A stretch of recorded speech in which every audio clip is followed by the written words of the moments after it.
Aku mulai ya. Oke, baik. Kesempatan kali ini kita akan membahas tema coaching, dalam tanda kutip coaching pada supervisor pendidikan. Langsung aja untuk mempersingkat waktu, gimana nih Mas Fakih, menurut pandangan Mas Fakih, coaching supervisor dalam meningkatkan profesionalisme guru? Baik, terima kasih Mas. Kalau menurut saya ya, coaching dalam supervisi dalam meningkatkan profesionalitas guru, yaitu adalah ketika yang terjadi adalah supervisor tersebut tidak menggurui atau ya bahasa kasarnya tidak menjudging kepada yang disupervisi.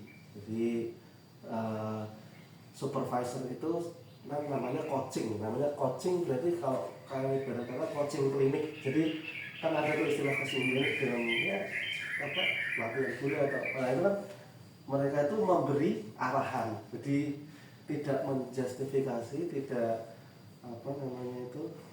bukan membuli sih, tidak menyudutkan ya. Tidak menyudutkan. Misalkan contoh satu kasus, ada satu guru yang dia tidak menyelesaikan perangkat pembelajaran. Nah itu kan berarti tidak profesional. Nah itu tugas supervisor bukan menghakimi, tetapi memberi arahan dan juga dukungan, support. Maksudnya bisa ditanyakan lagi kendalanya apa, gitu. Kendalanya apa? Ketika sudah tahu kendalanya, nah si supervisi ini memberikan solusi dan juga yaitu tadi memberikan arahan, baiknya seperti ini, gitu. Monggo panjenengan misalkan kapan bisa menyelesaikan, nanti saya bantu untuk menyusun dan lain-lain. Nah itu kalau di sekolah kan kepala sekolah. Nah, jadi mungkin itu sih maksudnya dari coaching tadi ya, coaching. Berarti intinya coaching itu kalau dalam meningkatkan profesionalisme guru itu supervisor ini harusnya tuh membantu mendongkrak ya, daripada kemampuan si guru tadi. Jadi bisa lebih kompeten lah. Mungkin yang kedua yang ingin saya tanyakan ke Pak Junun adalah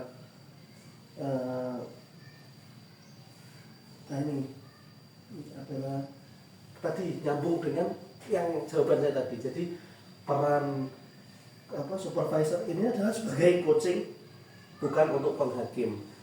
Nah, bagaimana sih kalau menurut Mas Husen terkait bagaimana caranya agar supaya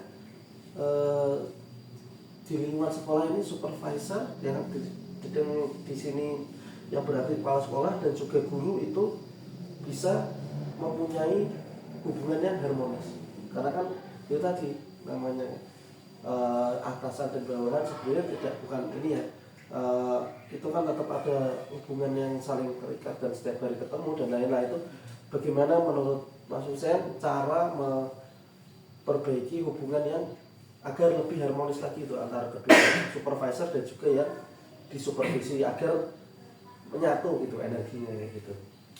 Saya setuju dengan pendapatnya Mas Fakih tadi. Yang pertama, bahwasanya yang namanya coaching itu adalah membantu dalam hal mendongkrak kemampuan, kemudian memberikan arahan. Itu saya setuju sekali. Nah, kemudian daripada pertanyaan tadi, yang perlu digarisbawahi adalah tadi coach itu bukan sebagai penghakim, artinya coach itu sebagai dalam arti kata pembina gitu.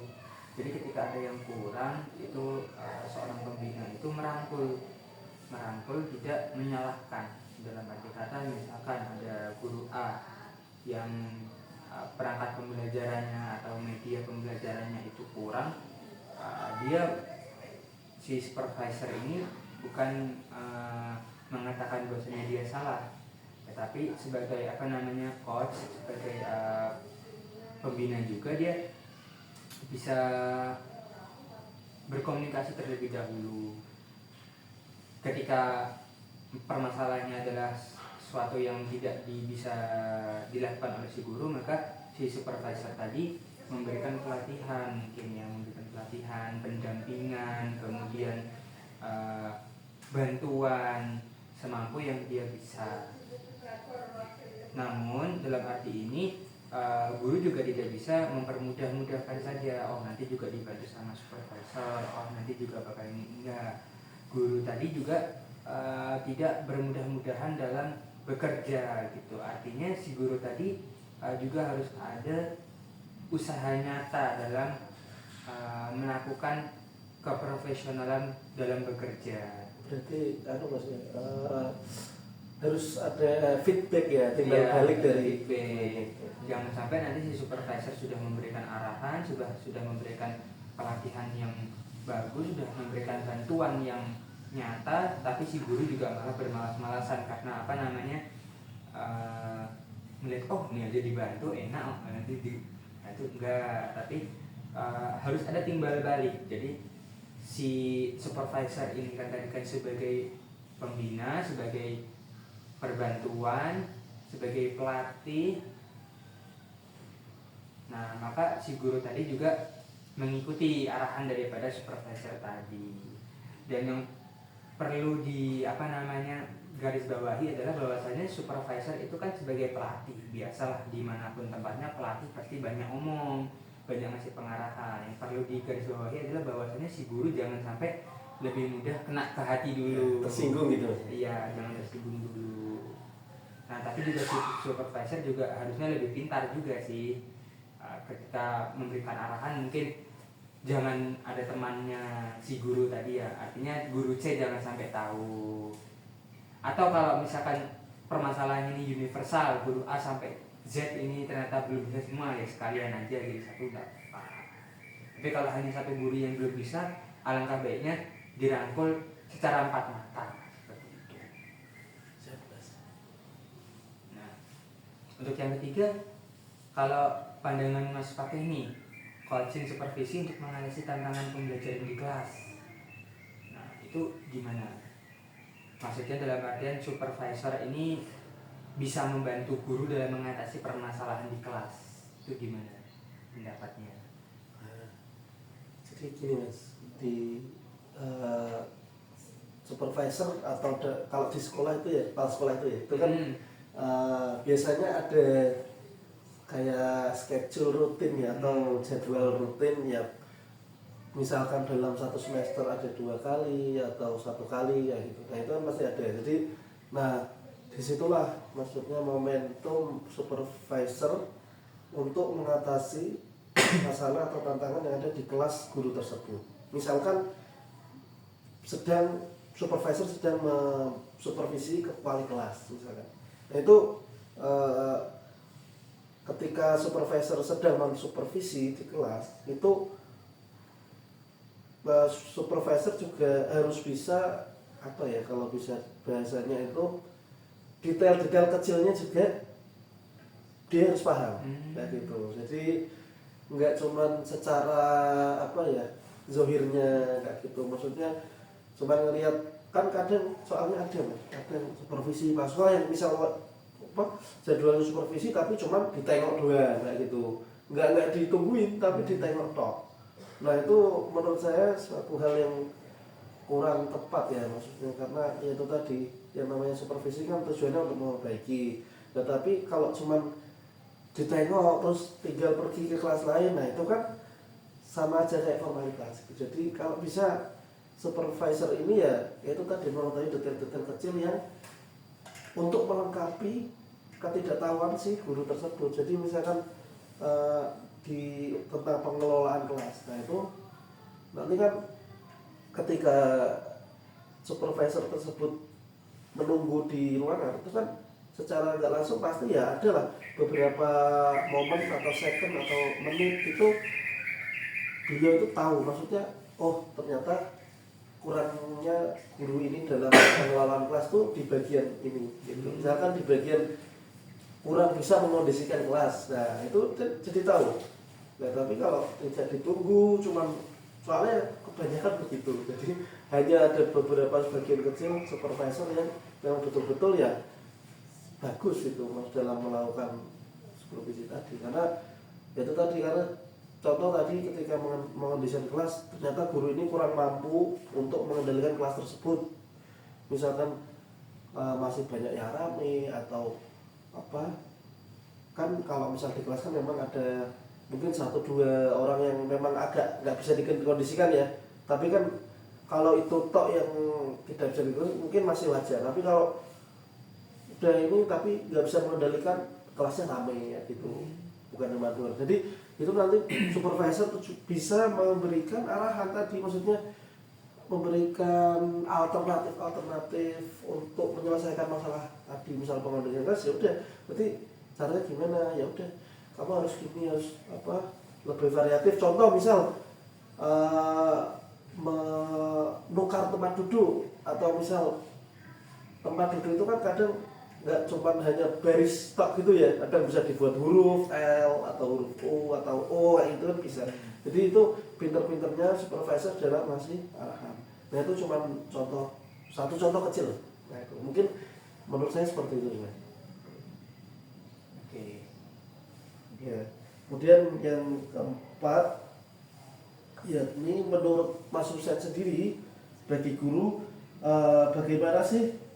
Nah ini supervisi akademik berbasis coaching untuk pembelajaran deep learning atau pembelajaran bermakna yang saat ini kita gunakan di kurikulum terbaru Pak Menteri saat ini. Supervisi akademik berbasis coaching untuk pembelajaran bermakna. Ya tadi ini tadi ada apa namanya sambungan ya daripada yang Mas Fakih tadi bilang ya, bahwasanya ketika supervisi itu guru itu tahu detail kecilnya gitu, si supervisor ini tahu detail kecilnya, sehingga ketika ada satu permasalahan itu si supervisor ini tahu dia memberikan arahan ini seperti apa supaya menjadi lebih baik lagi. Artinya si supervisor tadi kan memberikan teladan gitu ya, teladan yang baik daripada si guru. Ya mau tidak mau kita kan juga harus meyakini ya bahwasanya metode teladan itu kan termasuk metode pembelajaran yang paling bermakna, yang paling bagus. Nah, supervisi akademik berbasis coaching untuk pembelajaran bermakna. Nah, tadi ketika si supervisor tadi tahu detail kecilnya ya, misalkan anaknya rame nih di menit sekian, anak-anaknya kok rame gitu ya, mungkin si supervisor nanti bisa tahu nih sumber masalahnya kenapa, terus nanti alternatifnya bagaimana. Nah ketika si supervisor tadi memberikan alternatif itu, si guru kan jadi bisa mempreaktifkan atau mempresentasikan gitu kepada anak-anak, misalkan dengan mungkin nanti si supervisor bisa dengan memberikan alternatif mungkin ice breaking gitu ya, ice breaking atau uji kekompakan sebentar. Nah ketika anak-anak seperti itu kan belajarnya kan jadi nggak monoton gitu ya, belajarnya jadi nggak monoton, sehingga hasil nanti pembelajaran yang mereka dapatkan masuk dan dipahami gitu, artinya paham. Ya walaupun nanti mungkin kalau kita melakukan ice breaking itu waktu ya, kita kan namanya mengajarkan tersedia waktunya ya, pasti berbentrokan dengan waktu mungkin ya ketika ice breaking. Tapi yang penting kan materi yang disampaikan itu masuk daripada murid gitu, sehingga murid mendapatkan pemahaman yang bermakna. Artinya pembelajaran yang anak-anak dapatkan di kelas itu bisa dipahami dan bisa diamalkan gitu. Mungkin kalau pelajaran agama ya diamalkan, kalau pembelajaran sosial gitu ya bisa digunakan di aktivitas kesehariannya. Dalam tanda kutip, anak mendapatkan hal itu juga tidak stres gitu dalam belajar. Nah mungkin supervisi akademik berbasis coaching itu artinya si supervisor tadi memberikan arahan itu yang sesuai dengan alur pembelajarannya. Nah itu tadi dari saya, supervisi akademik berbasis coaching untuk pembelajaran lebih bermakna. Nah sekarang kalau menurut Mas Fakih sendiri nih, membangun budaya refleksi guru melalui coaching supervisi itu bagaimana? Bisa dilihat ya. Maksudnya gini, guru itu diberikan arahan oleh supervisor itu agar dia itu refleksi gitu loh. Oh ternyata saya kurang di sini. Kan banyak kan nggak sedikit juga ya mungkin dari teman-teman guru ketika diberikan arahan oleh supervisor itu merasa oh saya kok terlalu diperhatikan, oh saya kok apa namanya berbuat seperti ini kok salah terus. Nah menurut Mas Fakih itu gimana sih untuk membangun budaya refleksi bagi guru gitu? Guru ya? Biar si gurunya tadi juga menjadi lebih baik lagi. Baiklah, saya menjawab terkait untuk membangun budaya refleksi guru. Ya itu kepala sekolah terutama, yakni supervisor tersebut kan ketika ya setiap sekolah pasti ada lah ya. Ketika rapat besar kayak gitu, maksudnya rapat rutin kayak gitu kan tiap minggu mungkin ada ya, pada hari Jumat atau hari Sabtu setelah anak pulang atau hari Sabtunya kan libur, biasanya kan buat rapat kayak gitu kan ya, betul. Nah itu tugas dari kepala sekolah itu ya memang berat.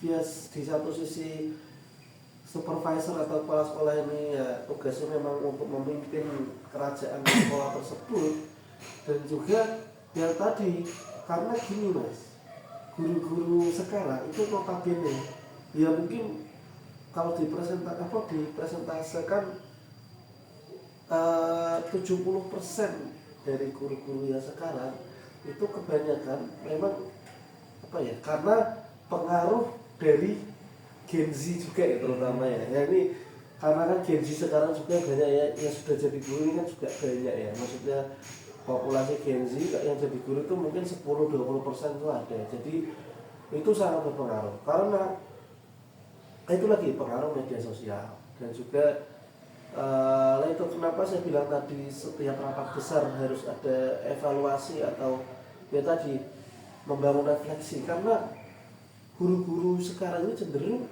tidak peka kalau bisa dibilang itu. Jadi jarang yang apa ya namanya itu beda dengan generasi dulu, maksudnya bukan dulu ya, mungkin sama gen milenial aja lah kita bilang itu, ketika mereka dapat tanggung jawab itu pasti loyalitas, maksudnya ketika ditunjuk atau dijadikan sebagai misal waka apa atau waka kurikulum atau waka tafid atau waka sarpra misalkan, itu dijalankan dengan betul-betul. Dan beda dengan yang sekarang.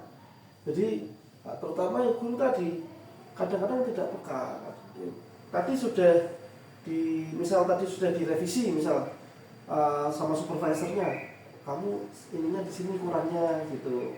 Misalnya di coaching tadi. Tapi ya itu tadi karena ya dianggap apa angin lalu, sudah makan hati ya. Sudah makan hati, angin lalu juga.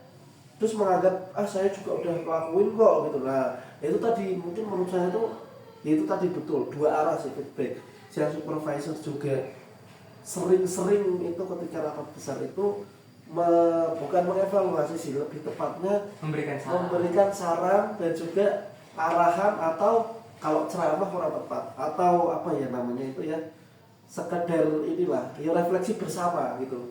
Jadi kalau saya jadi kepala sekolah, ya ini bukan ini lagi. Kalau saya jadi kepala sekolah, itu ketika rapat besar, saya akan bertanya kepada semua guru.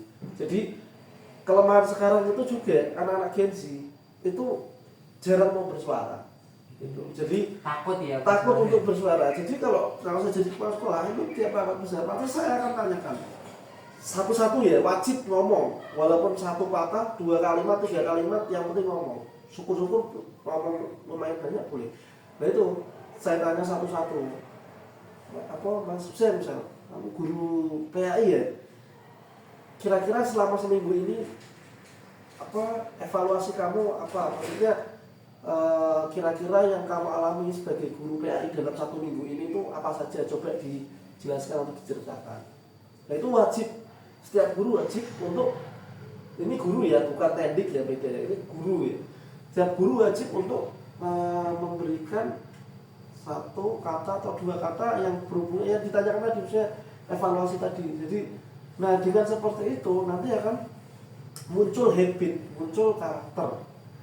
Nah, karena saya walaupun awalnya gini ya, saya harus siap-siap nanti takutnya ya, gitu ya. ditanyain kepala sekolah kalau rapat. Nah, tapi kan karena seperti itu jadi ada kepekaan tersendiri, jadi muncul kan, misalnya ya akhirnya dia mencari tahu sendiri, aku nih selama seminggu ini sepekan ini kurangnya apa, kayak gitu. Ya menurut saya kurang lebih seperti itu saudara. Jadi butuh dua feedback tadi, timbal balik tadi, karena harus saling aktif. Pertanyaan penutup ya, khususnya yang terakhir adalah mengenai coaching sebagai pendekatan efektif dalam supervisi pendidikan.